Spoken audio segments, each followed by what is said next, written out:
కలిగించే రోజు. తెలుగుదేశం పార్టీ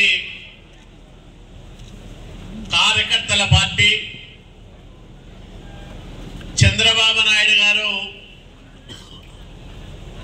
ప్రజలే ఫస్ట్, పార్టీలో కార్యకర్తలే ఫస్ట్ అనే విధానాన్ని అనుసరించే నాయకుడు. కాబట్టి జెండాలు మార్చకుండా ఒకే అజెండాతో రాజకీయ స్పృహ వచ్చినప్పటి నుంచి ఒకే పార్టీలో పనిచేస్తూ ఈరోజు మార్కెట్ యార్డ్ చైర్మన్ గా ప్రమాణ స్వీకారం చేసిన హనుమంత్ రెడ్డి గారిని మనస్ఫూర్తిగా అభినందిస్తా ఉన్నాం.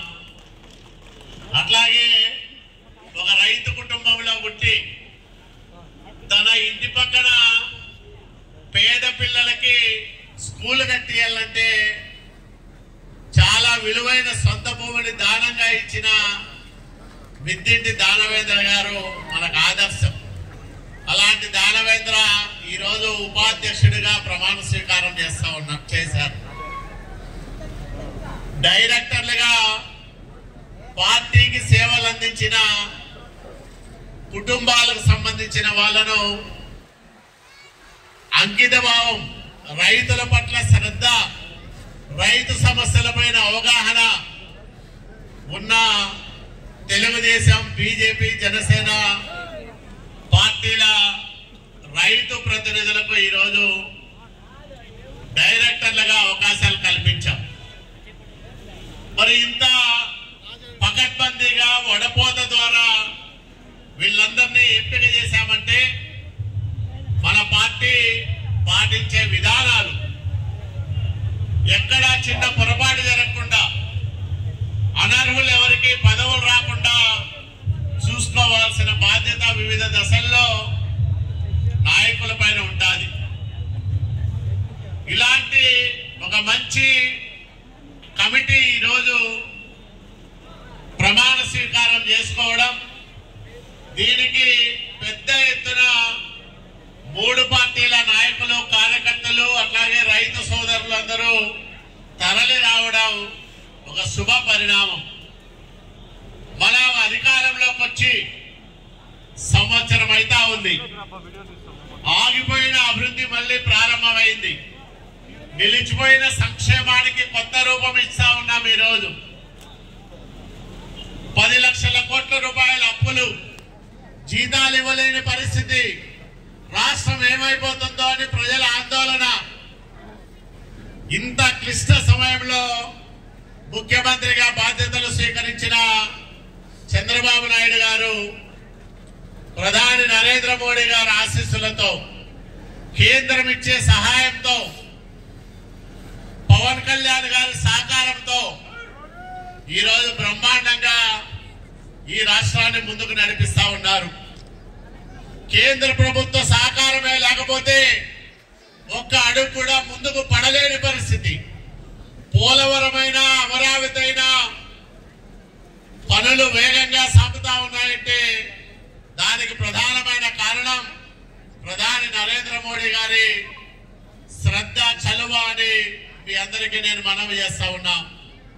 అట్లాగే గ్రామాల్లో ఒకే రోజు మొత్తం రాష్ట్ర వ్యాప్తంగా గ్రామ సభలు నిర్వహించి పల్లెల్లో ప్రగతి పండుగలు చేసిన నాయకుడు పవన్ కళ్యాణ్ గారు.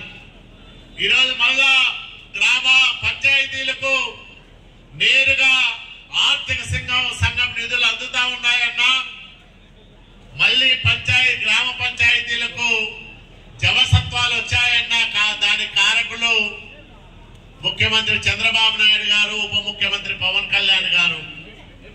ఈరోజు 16,347 ఉపాధ్యాయ పోస్టులకు మనం నోటిఫికేషన్ ఇచ్చాం. డిఎస్సి అభ్యర్థులందరూ పరీక్షలు రాస్తా ఉన్నారు. విద్యా వ్యవస్థలో సమూలమైన సంస్కరణలు తీసుకొచ్చి వ్యవస్థలు ప్రక్షాళన చేస్తున్న నాయకుడు మన యువ నాయకుడు నారా లోకేష్ బాబు గారు. వీళ్ళందరూ అనునిత్యం కష్టపడతా ఉన్నారు. అధికారం ఒక బాధ్యతగా భావించి ప్రజలకు, రాష్ట్రానికి సేవలు చేస్తా ఉన్నారు. మరి వీళ్ళందరి స్ఫూర్తితో ఈ కార్యక్రమాలన్నీ మన నియోజకవర్గంలో మరింత గొప్పగా చేసుకోవడానికి నిరంతరం శ్రమిస్తా ఉన్నాం. ఆగిపోయిన భైరవాంతిప్ప జీడిపల్లి ప్రాజెక్టుకు మళ్ళీ కదలిక తీసుకొచ్చాం. రైతులు భూములు ఇచ్చిన రైతులకు ఇప్పటికే డబ్బులు జమ అవుతా ఉన్నాయి. పనులను కూడా త్వరలోనే ప్రారంభం చేస్తాం.